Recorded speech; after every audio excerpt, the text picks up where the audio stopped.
नमस्कार जी। आज हम जिन स्रोतों पर गहराई से नजर डाल रहे हैं जी। वो हमें ले चलते हैं वाराणसी, हाँ। जिसे हम बनारस या काशी के नाम से भी जानते हैं। काशी। हाँ, गंगा किनारे बसा ये शहर भारत के सबसे पुराने और सबसे पवित्र शहरों में से एक।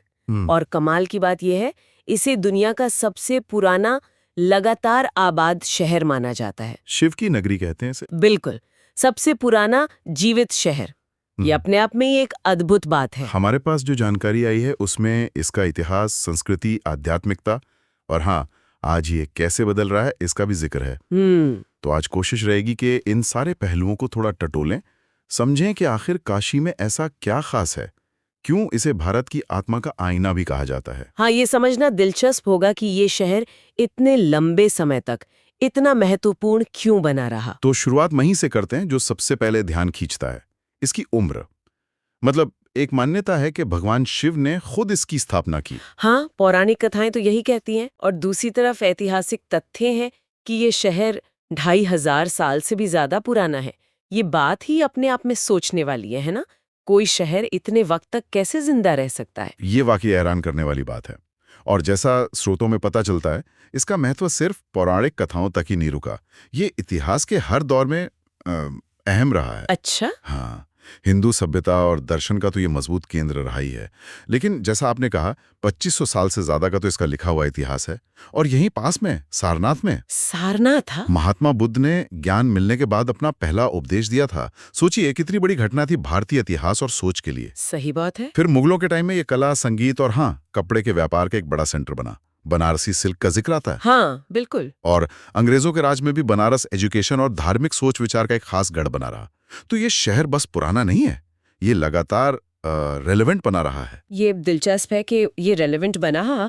और जब बनारस की बात आती है तो जाहिर है गंगा और घाट, ये तस्वीर सबसे पहले आती है दिमाग में। बिल्कुल, गंगा और बनारस तो एक दूसरे के बिना अधूरे हैं। स्रोतों में करीब 84 घाटों का जिक्र है। ये नंबर ही बताता है कि नदी का किनारा यहाँ कितना इम्पोर्टेंट है। 84 घाट। हाँ, हर घाट की अपनी अलग पहचान, अपना अलग माहौल। इन घाटों में कुछ के नाम बार बार आते हैं, जैसे दशाश्वमेध घाट, जहाँ शाम को गंगा आरती होती है। सुना है बहुत भव्य होती है। ओ, वो तो है। दशाश्वमेध की आरती वो सिर्फ एक पूजा नहीं है, वो एक अनुभव है। भक्ति, संगीत, हजारों दियों की रोशनी, लोगों की भीड़, एक अलग ही ऊर्जा होती है वहाँ। स्रोतों में इसका जिक्र बहुत प्रमुखता से है। फिर मणिकर्णिका घाट का जिक्र है, जहाँ अंतिम संस्कार होते हैं। हाँ, मणिकर्णिका वो जीवन के दूसरे छोर का प्रतीक है। वहाँ 24 घंटे चिताएं जलती रहती हैं। उसे मोक्ष का द्वार माना जाता है। वो जगह आपको जीवन और मृत्यु के चक्र की सच्चाई का एहसास कराती है। बहुत गहरा अनुभव होता है वहाँ का। और एक 80 घाट भी है, उसका माहौल जरा अलग बताया गया है, जैसे वहाँ काफी चहल पहल रहती है। हाँ, 80 घाट थोड़ा अलग है। वहाँ आपको स्टूडेंट्स मिलेंगे, कलाकार, बाहर से आए टूरिस्ट, साधु, सब तरह के लोग। वहाँ सुबह के वक्त काफी रौनक रहती है। एक तरह से वो बनारस की जीवंतता का प्रतीक है। तो ये घाट सिर्फ सीढ़ियां नहीं है, ये शहर की रूह है। यहाँ जिंदगी भी है, मौत भी, भक्ति भी और ज्ञान का आदान प्रदान भी, सब कुछ एक साथ। ये घाटों से जुड़ा जीवन मृत्यु का दर्शन वाकई बहुत गहरा है। अच्छा, घाटों के साथ ही बनारस की दूसरी पहचान है मंदिर। हाँ, मंदिर तो हैं ही, मंदिरों का शहर भी कहते हैं इसे। और इसमें सबसे प्रमुख नाम आता है काशी विश्वनाथ मंदिर का।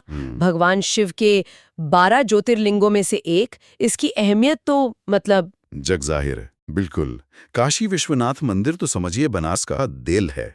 स्रोत बताते हैं कि ये सिर्फ एक पूजा की जगह नहीं, बल्कि आस्था का ऐसा केंद्र है जो सदियों से लाखों लोगों को अपनी तरफ खींचता रहा है। और इसका इतिहास भी तो काफी उतार चढ़ाव भरा रहा है ना? हाँ, कई बार इसे तोड़ा गया, फिर बनाया गया। कुछ लोग इसे शहर की जो एक कभी ना हार मानने वाली स्पिरिट है, उसका प्रतीक भी मानते हैं। इसके अलावा संकट मोचन हनुमान मंदिर का भी जिक्र है। कहते हैं बड़ी मान्यता है वहाँ की। हाँ, संकट मोचन मंदिर और दुर्गा मंदिर भी है, जिसे लाल मंदिर भी कहते हैं उसके रंग की वजह से। और एक और दिलचस्प बात जो सामने आई है वो है बनारस हिंदू विश्वविद्यालय, मतलब BHU। उसके कैंपस में बना नया काशी विश्वनाथ मंदिर। हाँ, बिरला मंदिर भी कहते हैं उसे। वो नया मंदिर वो आधुनिक आर्किटेक्चर का उदाहरण है। और ये दिखाता है कि बनारस सिर्फ अपने अतीत में ही नहीं जी रहा, वो पुरानी श्रद्धा को नए ढंग से भी पेश कर सकता है। तो ये पुराने और नए मंदिर का साथ। हाँ, ये दोनों मंदिर और संकट मोचन या दुर्गा कुंड जैसे दूसरे स्थान, ये सब मिलकर शहर की धार्मिक पहचान को और मजबूत करते हैं।